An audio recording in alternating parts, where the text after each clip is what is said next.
documenting the bears as they were struggling to find the remaining salmon of the year. However, while they were resting in their tent, Timothy and Amy were taken by surprise by a hungry male bear looking for some meat. His girlfriend apparently switched on the camera, but it was so violent that she dropped the camera and the lens cap was still on. Timothy reportedly tried to scare the bear away, but quickly realized this was not like any encounter he had faced before. Timothy distracted the bear momentarily. Amy, get away, go away. It was then that the bear attacked him. Timothy survived the assault, but the bear was still lurking around the area. Amy told Timothy to play dead, which initially worked. But when the bear turned once again towards Timothy, she decided to intervene. She apparently grabbed a frying pan. You hear her beating the bear over the head with a frying pan. The bear then struck Amy. And Timothy is saying, run away, let go, run away, Amy. And she went down and she was also eaten. The Park Service was sent to find them the following day. After hours of investigating, they found Amy's arm and fingers. The bear was all cut open. It was full of people. It was full of clothing. We hauled away 4 garbage bags of people out of that bear. The recording of the attack has never been released. Truly, you must never listen to this.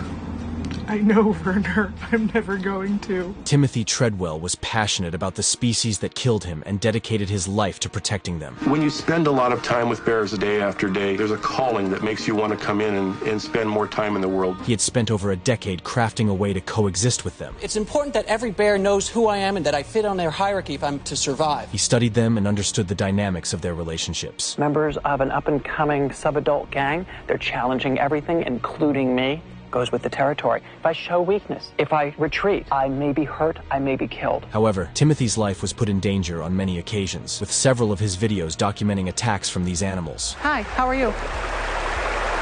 How are you?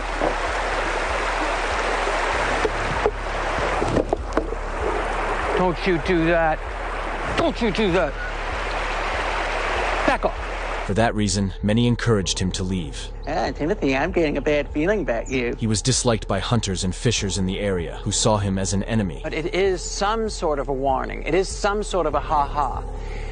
I don't think it's friendly. Timothy believed he was in danger and became more alert. I must hide from the authorities. I must hide from people who would harm me. The National Park authorities had expressed concerns over his behavior with the bears, which infuriated him. How dare they challenge me? How dare they smear me in their campaigns? I will continue to do this. I will fight them. I will be an American dissident if I need be. In his defense, Timothy argued that everything he was doing was for the sake of the animals and that he was needed to guarantee their safety, but many disagreed. Says, yeah, I never crossed the line. Yes, he did, where he steps very close to a bear and with his own camera you see his hand touching the face of a bear, and he sings songs to bears and wants to hug the bear. Shortly after, the Park Service identified the murderous bear and killed him. According to Timothy's organization, 5 bears were put down in the year following his death. They claimed that during his time living among them, none of them had been murdered. That's all for today's episode of 24 Hours.